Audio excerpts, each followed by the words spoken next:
여러분, 지금부터 제가 말씀드릴 이야기는 제 인생에서 가장 충격적이었던 경험입니다. 2019년 11월 15일 밤, 저는 죽음의 문턱을 넘었다가 돌아왔습니다. 그리고 그곳에서 제가 본 것은 제 평생의 믿음을 완전히 뒤집어 놓았습니다. 저는 지금까지 하나님이 우리를 판단하실 때 가장 먼저 보시는 것이 믿음이라고 생각했습니다. 교회에서 배운 대로, 성경에서 읽은 대로 의심 없이 그렇게 믿었습니다. 하지만 제가 그분 앞에 섰을 때 제가 평생 알고 있던 모든 것이 틀렸다는 사실을 깨달았습니다. 하나님이 제일 먼저 보신 것은 제 믿음이 아니었습니다. 제 기도의 시간도 아니었습니다. 제가 드린 헌금의 액수도, 제가 섬긴 봉사의 시간도 아니었습니다. 그분이 가장 먼저 보신 것은 제 마음 깊은 곳에 숨겨둔, 제가 평생 감춰왔던 그것이었습니다. 이 이야기를 듣고 나면 여러분의 신앙생활이 완전히 달라질 것입니다. 2026년 새해를 맞이하는 지금, 이 메시지가 여러분의 영혼을 깨우기를 간절히 바랍니다. 저는 서울에서 태어나 평범한 기독교 가정에서 자랐습니다. 어머니는 새벽 기도를 빠지지 않으셨고, 아버지는 교회 장로님으로 섬기셨습니다. 저는 태어나면서부터 교회에 다녔고, 주일학교 교사로, 찬양대원으로, 청년부 회장으로 열심히 섬겼습니다. 대학을 졸업하고 결혼을 했고, 두 아이의 어머니가 되었습니다. 남편도 독실한 기독교인이었고, 우리는 모범적인 크리스천 가정을 꾸려나갔습니다. 주일마다 교회에 나갔고, 수요 예배도 빠지지 않았으며, 11조는 물론이고 감사헌금도 늘 정성껏 드렸습니다. 저는 제 신앙생활에 자부심이 있었습니다. 주변 사람들도 저를 믿음이 좋은 사람이라고 말했습니다. 교회에서도 저를 모범적인 성도로 인정해 주었습니다. 저는 천국에 가는 것이 당연하다고 생각했습니다. 그런데 2019년 11월 15일, 제 인생이 완전히 뒤바뀌는 일이 일어났습니다. 그날 밤, 저는 갑자기 극심한 가슴 통증을 느꼈습니다. 숨을 쉴 수가 없었습니다. 남편이 119를 불렀지만 구급차가 도착하기도 전에 저는 의식을 잃었습니다. 나중에 들은 이야기지만 제 심장은 그 순간 멈춰버렸다고 합니다.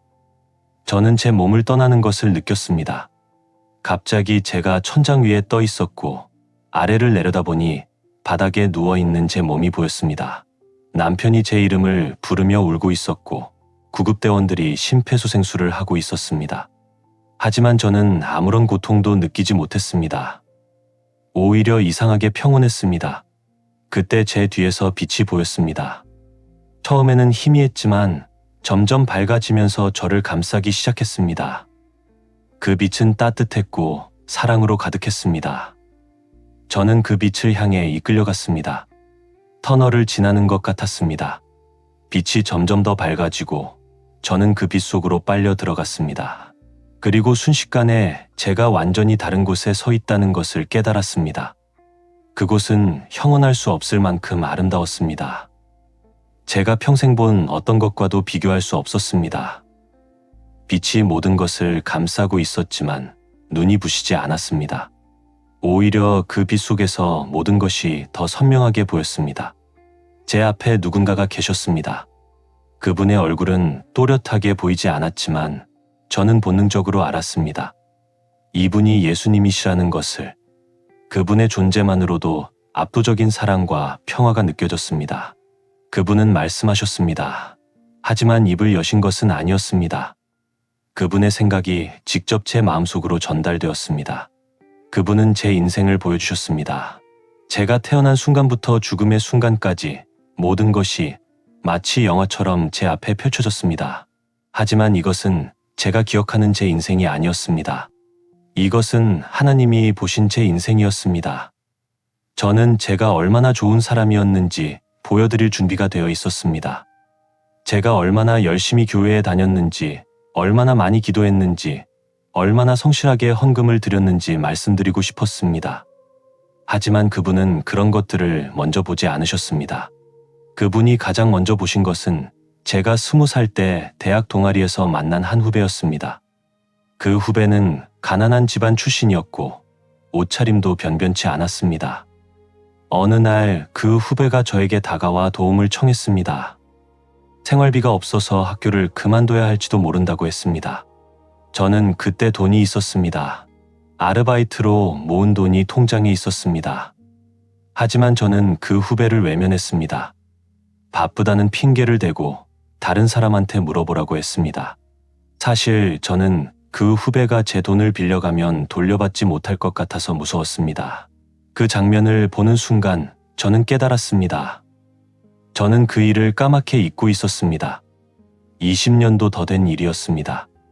하지만 하나님은 기억하고 계셨습니다. 그리고 더 충격적인 것은 그 후배의 마음이 보였다는 것입니다. 제가 그 후배를 거절했을 때 그 후배가 얼마나 절망했는지, 얼마나 외로웠는지, 얼마나 창피했는지가 고스란히 느껴졌습니다. 마치 제가 그 후배가 된 것처럼 그 순간의 고통을 제가 직접 느꼈습니다. 저는 견딜 수가 없었습니다. 너무나 고통스러웠습니다. 제가 그 후배에게 얼마나 큰 상처를 줬는지 그제야 알게 되었습니다. 그 다음에 보인 장면은 제가 30살 때였습니다. 저는 교회 청년부에서 활발히 활동하고 있었고 청년부 회장으로 선출되었습니다. 제 경쟁자는 한 자매님이었는데 그분도 능력이 있고 헌신적인 분이었습니다. 투표를 앞두고 저는 몇몇 청년들에게 그 자매님에 대한 안 좋은 소문을 퍼뜨렸습니다. 직접적으로 말하지는 않았지만 은근히 비난하는 말들을 흘렸습니다. 그분이 과거에 교회를 옮긴 적이 있다는 것, 그분의 가정 형편이 좋지 않다는 것, 그런 이야기들을 은밀하게 퍼뜨렸습니다. 결국 저는 청년부 회장이 되었습니다. 저는 제가 실력으로 된 것이라고 생각했습니다. 하지만 하나님은 다 알고 계셨습니다. 그 장면을 보면서 저는 그 자매님의 마음을 느꼈습니다. 그분이 얼마나 상처받았는지, 얼마나 억울했는지, 얼마나 외로웠는지가 전부 느껴졌습니다. 그분은 결국 교회를 떠났습니다. 저는 그것도 잊고 있었습니다. 아니, 어쩌면 일부러 잊으려고 했는지도 모릅니다.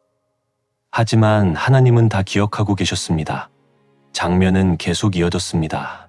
제가 40살 때 저는 직장에서 승진을 위해 동료를 배신했습니다. 제 실수를 그 동료에게 뒤집어 씌웠고 그 동료는 책임을 지고 퇴사했습니다. 저는 승진했고 교회에서는 감사헌금을 드렸습니다. 제가 45살 때 저는 시어머니와 심하게 다퉜습니다. 시어머니가 병으로 누워 계셨을 때 저는 제대로 간호하지 않았습니다. 귀찮았고 시간이 아까웠습니다. 저는 교회 봉사가 더 중요하다고 생각했습니다. 시어머니는 외로워하셨고 결국 요양원으로 가셨습니다. 제가 50살 때 교회에서 어려운 가정을 돕는 기금을 모았습니다. 저는 10만 원을 냈습니다. 하지만 제 통장에는 1000만 원이 넘는 돈이 있었습니다. 저는 그 돈으로 새 차를 사려고 모아두고 있었습니다. 모든 장면을 보는 동안 저는 제가 상처 준 사람들의 고통을 하나하나 다 느꼈습니다. 그들의 눈물을, 그들의 외로움을, 그들의 절망을 제가 직접 경험했습니다. 그것은 상상할 수 없을 만큼 고통스러웠습니다. 저는 무너졌습니다. 저는 제가 좋은 사람이라고 생각했습니다. 저는 제가 천국에 갈 자격이 있다고 믿었습니다. 저는 제 믿음이 견고하다고 자부했습니다. 하지만 지금 제가 본 것은 전혀 다른 사람이었습니다. 제가 본 저는 이기적이고 냉정하고 위선적인 사람이었습니다. 겉으로는 교회에 열심히 다니고 기도도 많이 하고 헌금도 드리는 사람이었지만 마음속 깊은 곳에는 자기밖에 없는 사람이었습니다. 저는 예수님께 울먹이며 말씀드렸습니다. 저는 교회에 열심히 다녔다고, 기도도 많이 했다고, 헌금도 빠지지 않고 드렸다고 말씀드렸습니다. 그때 예수님이 대답하셨습니다.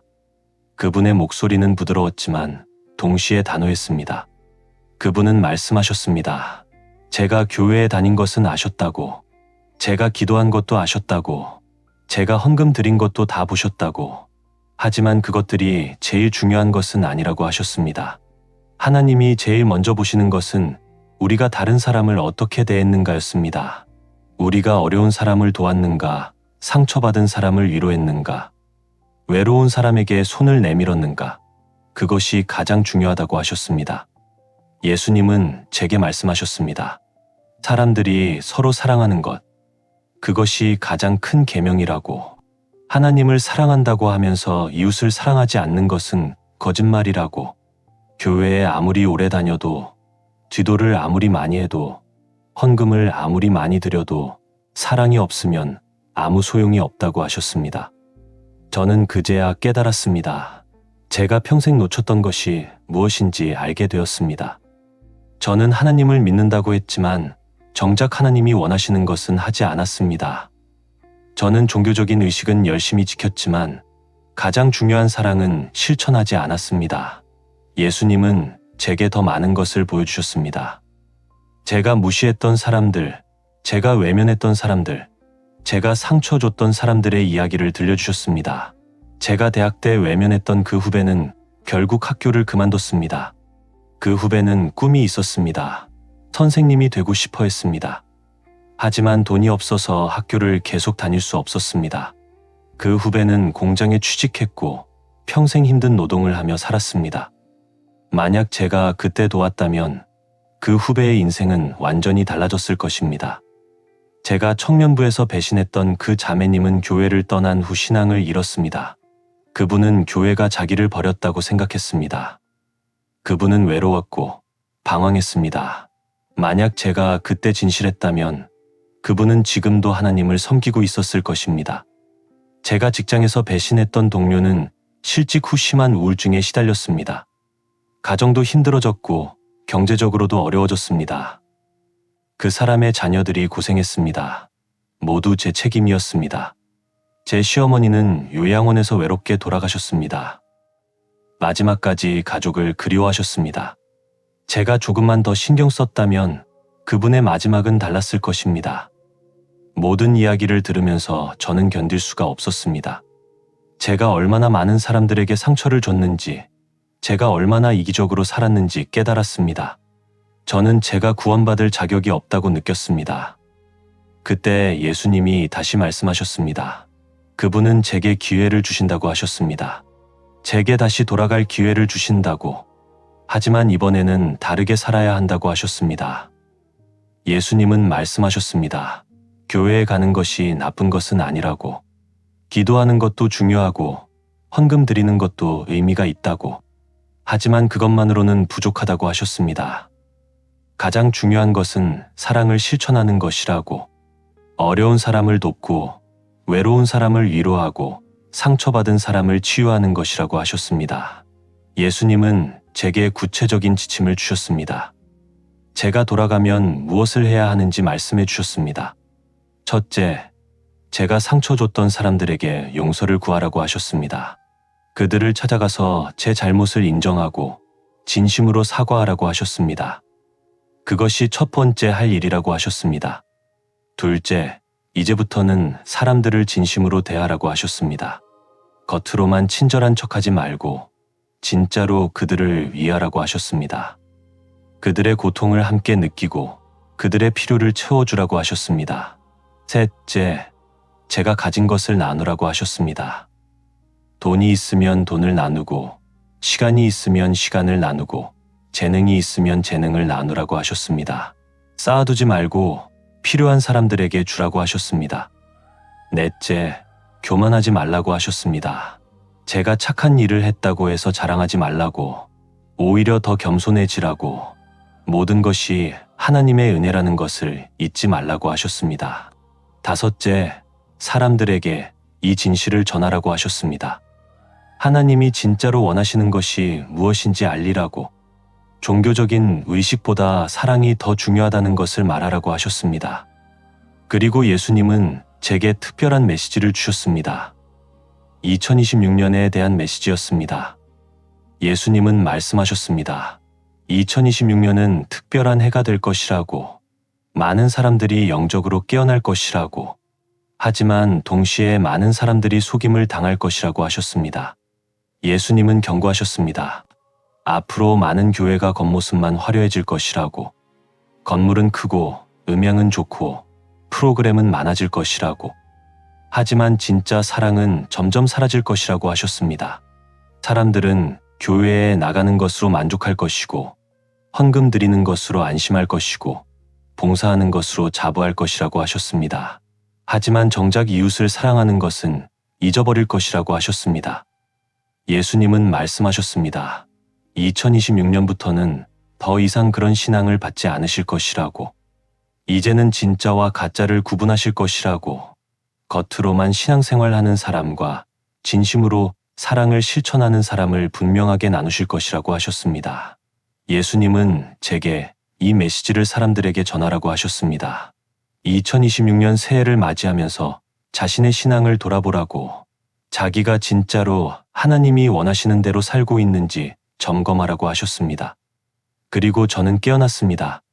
병원 침대에 누워 있었고 제 가족들이 울며 기도하고 있었습니다. 의사 선생님은 기적이라고 했습니다. 제 심장이 20분이나 멈춰 있었는데 아무런 후유증 없이 깨어난 것은 의학적으로 설명할 수 없다고 했습니다. 하지만 저는 알았습니다. 이것은 기적이 맞았습니다. 하나님이 제게 기회를 주신 것이었습니다. 저는 병원에서 퇴원하자마자 제가 해야 할 일들을 시작했습니다. 첫 번째로 제가 상처 줬던 사람들을 찾아갔습니다. 대학 때 외면했던 그 후배를 찾는데 2달이 걸렸습니다. 그분은 여전히 공장에서 일하고 계셨습니다. 저는 그분을 찾아가 무릎을 꿇고 사과했습니다. 20년도 더 된 일이지만 제가 얼마나 잘못했는지 고백했습니다. 처음에 그분은 놀라셨습니다. 그리고 울기 시작하셨습니다. 그분은 말씀하셨습니다. 그때 그 일이 얼마나 힘들었는지, 얼마나 절망적이었는지. 하지만 이제 와서 제가 찾아와 준 것만으로도 치유가 된다고 하셨습니다. 저는 그분에게 제가 할 수 있는 도움을 드렸습니다. 그분의 자녀가 대학에 가고 싶어 한다는 것을 알고 장학금을 마련해 드렸습니다. 그분은 눈물을 흘리며 감사해 하셨습니다. 청년부 때 배신했던 그 자매님도 찾아갔습니다. 그분은 여전히 신앙을 잃은 상태였습니다. 저는 그분께 무릎 꿇고 사과했습니다. 제가 얼마나 이기적이었는지, 얼마나 잔인했는지 고백했습니다. 그분은 처음에는 저를 받아들이지 않으셨습니다. 당연했습니다. 저는 그분의 인생을 망쳐놓았으니까요. 하지만 저는 포기하지 않았습니다. 계속 찾아갔고 계속 사과했습니다. 그리고 제가 겪은 임사체험 이야기를 들려드렸습니다. 6개월이 지나서 그분은 마음을 여셨습니다. 그리고 다시 교회에 나가기 시작하셨습니다. 지금은 제 가장 친한 친구가 되셨습니다. 직장에서 배신했던 동료도 찾아갔습니다. 그분은 여전히 힘든 상황이셨습니다. 저는 그분께 사과하고 제가 할 수 있는 도움을 드렸습니다. 그분의 자녀들 학비를 도와드렸고 그분이 다시 일자리를 찾을 수 있도록 연결해드렸습니다. 시어머니는 이미 돌아가셨기 때문에 저는 시아버지를 모시기 시작했습니다. 요양원에서 모셔와서 저희 집에서 함께 사셨습니다. 제가 직접 간호하고 시간을 함께 보냈습니다. 시아버지는 돌아가시기 전에 저에게 말씀하셨습니다. 어머니가 하늘에서 기뻐하실 거라고. 그리고 저는 제 삶의 방식을 완전히 바꿨습니다. 예전에는 교회에 가는 것이 제 신앙생활의 전부였습니다. 주일날 교회에 나가고 헌금 드리고 봉사하면 된다고 생각했습니다. 하지만 이제는 달랐습니다. 저는 매일 제 주변을 살피기 시작했습니다. 어려운 사람은 없는지, 외로운 사람은 없는지, 도움이 필요한 사람은 없는지 찾아봤습니다. 아파트 엘리베이터에서 만나는 할머니가 장을 보고 오시면 들어드렸습니다. 옆집에 혼자 사는 청년이 힘들어하면 밥을 해서 갖다 드렸습니다. 길에서 노숙자를 만나면 따뜻한 음식을 사드렸습니다. 처음에는 어색했습니다. 사람들도 의아해했습니다. 하지만 저는 계속했습니다. 그것이 하나님이 원하시는 것이라는 것을 알았기 때문입니다. 신기하게도 제가 사람들을 도우면 도울수록 제 마음이 더 평안해졌습니다. 예전에는 교회에서 아무리 기도해도 마음이 공허했는데 이제는 사람들을 도울 때마다 하나님이 함께 하신다는 것을 느꼈습니다. 저는 깨달았습니다.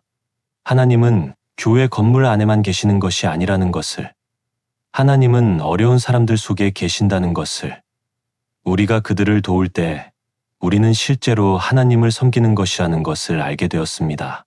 그리고 2020년이 되었습니다. 코로나 팬데믹이 시작되었습니다. 많은 사람들이 힘들어졌습니다. 일자리를 잃고 경제적으로 어려워지고 외롭고 힘든 시간을 보냈습니다. 저는 그때 더 바쁘게 움직였습니다. 제가 도울 수 있는 사람들을 찾아다녔습니다. 마스크가 없는 사람들에게 마스크를 나눠줬습니다. 식당이 문을 닫아서 끼니를 거르는 노숙자들에게 도시락을 만들어 나눠줬습니다. 혼자 사는 어르신들에게 전화를 드려 안부를 물었습니다. 교회는 문을 닫았지만 저는 더 바빴습니다. 왜냐하면 이제는 교회 건물이 중요한 것이 아니라 사람이 중요하다는 것을 알았기 때문입니다. 팬데믹 기간 동안 저는 수백 명의 사람들을 도왔습니다. 제 돈을 썼고, 제 시간을 썼고, 제 에너지를 썼습니다. 힘들었지만 행복했습니다. 왜냐하면 제가 진짜 하나님이 원하시는 일을 하고 있다는 것을 알았기 때문입니다.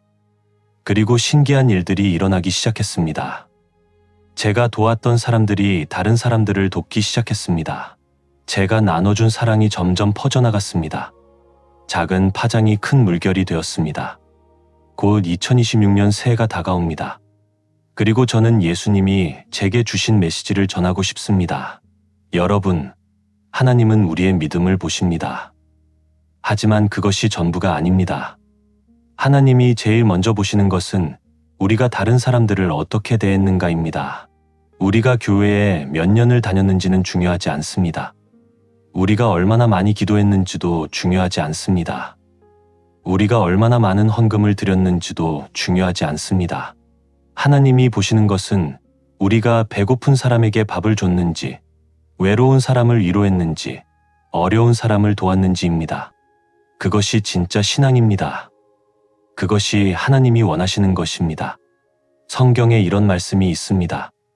내가 줄일 때에 너희가 먹을 것을 주었고, 목마를 때에 마시게 했고, 나그네 되었을 때에 영접했고, 헐벗었을 때에 옷을 입혔고, 병들었을 때에 돌보았고, 옥에 갇혔을 때에 와서 보았느니라. 의인들이 대답하기를 우리가 언제 그렇게 했습니까? 그러면 왕이 대답하기를 너희가 여기 내 형제 중에 지극히 작은 자 하나에게 한 것이 곧 내게 한 것이니라. 이것이 진리입니다. 우리가 어려운 사람을 도울 때 우리는 실제로 하나님을 섬기는 것입니다. 우리가 그들을 외면할 때 우리는 하나님을 외면하는 것입니다. 2026년 새해를 맞이하면서 저는 여러분께 간곡히 부탁드립니다. 여러분의 신앙생활을 점검해 보시기 바랍니다. 여러분은 진짜로 하나님이 원하시는 대로 살고 계십니까? 교회에 열심히 나가는 것은 좋습니다. 하지만 교회 밖에서는 어떻게 사십니까? 여러분 주변에 어려운 사람들이 있습니까? 그들을 돕고 계십니까? 기도를 많이 하는 것은 좋습니다. 하지만 기도만 하고 행동하지 않으면 소용이 없습니다. 여러분의 기도가 행동으로 이어지고 있습니까? 헌금을 드리는 것은 좋습니다. 하지만 헌금만 드리고 직접 손을 내밀지 않으면 부족합니다. 여러분의 시간과 에너지를 이웃을 위해 쓰고 계십니까? 저는 여러분께 경고하고 싶습니다. 예수님이 제게 말씀하신 것처럼 2026년부터는 진짜와 가짜가 분명하게 구분될 것입니다. 겉으로만 신앙생활하는 사람들은 더 이상 하나님 앞에서 인정받지 못할 것입니다. 하지만 동시에 희망의 메시지도 있습니다. 진심으로 사랑을 실천하는 사람들에게는 놀라운 축복이 있을 것입니다. 하나님은 그들을 기억하실 것이고 그들에게 보상하실 것입니다.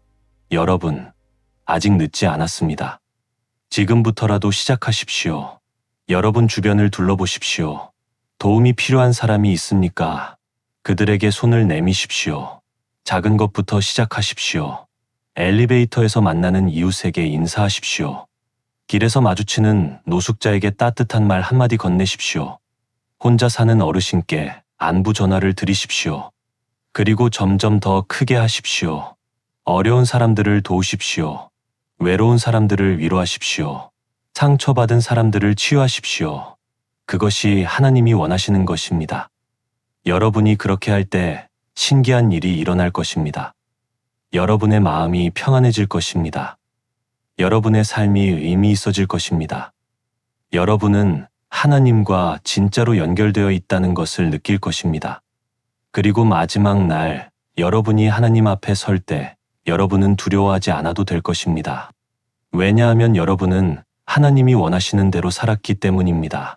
저는 이 이야기를 전하기 위해 살아 돌아왔습니다. 많은 사람들이 저를 미쳤다고 했습니다. 교회에서도 저를 이상하게 봤습니다. 하지만 저는 멈추지 않을 것입니다. 왜냐하면 이것이 진실이기 때문입니다. 2026년 새해를 맞이하는 지금, 이 메시지가 여러분의 마음에 닿기를 바랍니다. 여러분의 신앙생활이 진짜가 되기를 바랍니다. 여러분이 하나님이 원하시는 사람이 되기를 바랍니다. 하나님은 여러분의 믿음을 보십니다. 하지만 그보다 먼저 하나님은 여러분의 사랑을 보십니다. 여러분이 다른 사람들을 어떻게 대했는지를 보십니다. 그것을 잊지 마십시오. 저는 제 경험을 통해 배웠습니다. 진짜 신앙은 교회 안에서만 존재하는 것이 아닙니다. 진짜 신앙은 우리의 일상 속에서 우리가 만나는 모든 사람들과의 관계 속에서 나타납니다. 여러분이 2026년을 맞이하면서 이것을 기억하시기 바랍니다. 그리고 여러분의 삶이 변화되기를 바랍니다. 여러분이 진짜로 하나님을 만나시기를 바랍니다. 제 이야기를 들어주셔서 감사합니다. 이 이야기가 여러분의 영혼을 깨우고 여러분의 인생을 바꾸기를 간절히 기도합니다. 하나님이 여러분과 함께 하시기를 축복합니다. 2026년 여러분 모두가 하나님이 찾으시는 그 사람이 되시기를 바랍니다. 믿음도 중요하지만 사랑이 더 중요하다는 것을 기억하십시오. 그것이 제가 죽음의 문턱에서 배운 가장 큰 교훈입니다. 새해 복 많이 받으시고 하나님의 은혜가 여러분과 함께 하시기를 축복합니다.